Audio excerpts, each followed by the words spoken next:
Sa isang booth sa Aurora Music Fest, sinubukan ng actor, singer at host na si Raver Cruz na malampasan ang high score ni Manny Pacquiao sa isang punching machine.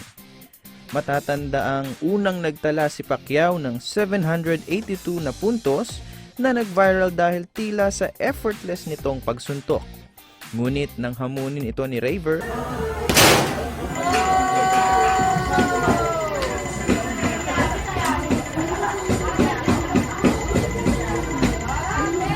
umabot siya ng 859 na puntos.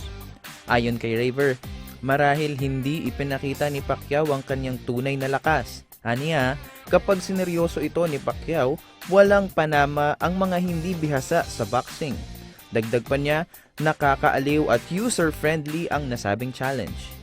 Patunay ito na minsan sapat na ang lakas ng loob para subukang abutin ng imposible dahil baka higit pa pala ang kaya mong gawin at abutin.